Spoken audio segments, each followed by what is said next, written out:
High guys, welcome back to my channel Jhumar life inside চ্যানেলে তোমাদের সবাইকে ওয়েলকাম।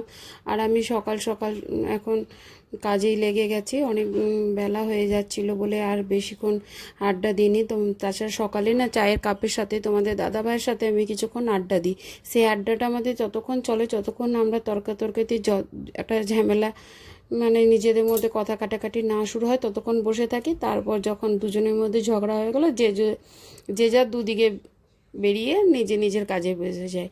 আর এই বেডরুমটাতে তো এত কেউ শোয় না বলে এতটা কিছু সেরকম মানে পরিষ্কার করতে লাগে না, একটু পরিষ্কার করে নিলেই হয়। আর সকাল সকাল আমার শরীরে এনার্জিটাও খুব বেশি থাকে, তারপর যত বেলা হয় তত এনার্জিটা যেন একটু কমতে থাকে। ওই জন্য আমি চেষ্টা করি সকাল সকাল কাজগুলো সেরে নেবার। তারপর ওই তোমার দুপুরে একটু রেস্ট নিলে আমার মোটামুটি রাত 12টা-1:30 পর্যন্ত মানে কাজ করা আমার পক্ষে কোনো অসুবিধাই হয় না। আসলে আমি বরাবরই ভোরের দিকে উঠতে পারি, কিন্তু ভোরের দিকে উঠতে পারি না, কিন্তু আমি রাতটা অনেকটাই জাগতে পারি। রাতটা জাগলে আমার কষ্ট হয় না, কিন্তু সকাল সকাল কিন্তু ওঠার মানে কোনো দিনই আমি পারিনি। পড়াশোনার লাইফেও পারিনি, রাত জেগে পড়েছি, কিন্তু ওই ভোরের দিকে উঠতে আমি কিন্তু পারিনি। আর সেই স্বভাবটা কিন্তু আমার ছেলেরও আছে। তো যথারীতি ঘর দুয়ার সমস্ত কিছু পরিষ্কার করে নিলাম। আর এই দিকে ওই খাটের তলাগুলো ভালো করে যদি পরিষ্কার করে না নেওয়া হয় না, একটু ডাস্ট রয়ে যায়। তো এই মফারগুলোতে ভালো বেশ অনেকটা ঢুকে যায়, ওই জন্য ঘরগুলো বেশ ভালোভাবে পরিষ্কার করে নেওয়া হয়। আর আমি সব কিছু ঘর দুয়ার পরিষ্কার করে এখন চলে এসেছি রান্না বান্নায়। আজকে আমি প্রথম কলার থোড় বানাচ্ছি। থোড় খেয়েছি এর আগে, কিন্তু সেটা কেউ বানিয়ে দিয়েছে সেটাই, কিন্তু থোড়টা খাওয়া হয়নি। মোচা খেয়েছি, সবই খেয়েছি, কিন্তু থোড় আমি কোনো দিন বানাইনি। আজ ফার্স্ট বানাচ্ছি, সেটা সবার মুখে শুনে আর কিছুটা ইউটিউব দেখেই বানাচ্ছি। তো এই প্রথমে আলুগুলোকে ডুবো ডুবো করে কেটে তেলে ভেজে নিয়েছি।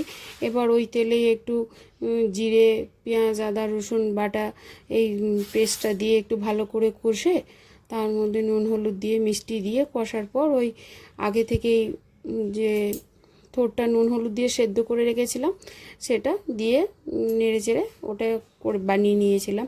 আর এইদিকে বাসন হয়ে গেছিলো অনেকগুলোই, কারণ সকালে সবাই বাড়িতে ছিলাম বলে সবারই টিফিন খাওয়া বলা চায়ের যে বাসনগুলো ছিল সেই বাসনগুলো সমস্ত জমে গেছিলো। তোমরা তো জানো আমার কোনো হেল্পিং হ্যান্ড নেই বলে আমি সমস্ত কাজ নিজেই করি, ওই জন্য বাসনটা জমেছিল।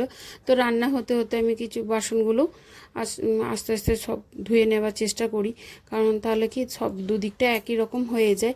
আর এইদিকে বানিয়ে দিচ্ছি ছেলের জন্য একটু ডাল, কারণ ও কোনো রকম ঝোল টোল খেতে পছন্দ করে না, তেল মশলা, তার জন্য ওর জন্য ডাল হচ্ছে। আর আমাদের হচ্ছে ওই তোমার বড়া করে যে ঝোলটা পাতলা করে বানানো হয় ডিমের বড়া করে, সেই ডিমের বড়া করে ঝোলটা বানালাম। এটা খেতেও খুব টেস্ট লাগে, আমার অন্তত খুব ভালো লাগে বেশ পাতলা করে। আর এইদিকে আমার রান্না অলমোস্ট ডান। রান্না হয়ে যাওয়ার পর আমি ঘরগুলো সমস্ত পরিষ্কার করে নিলাম।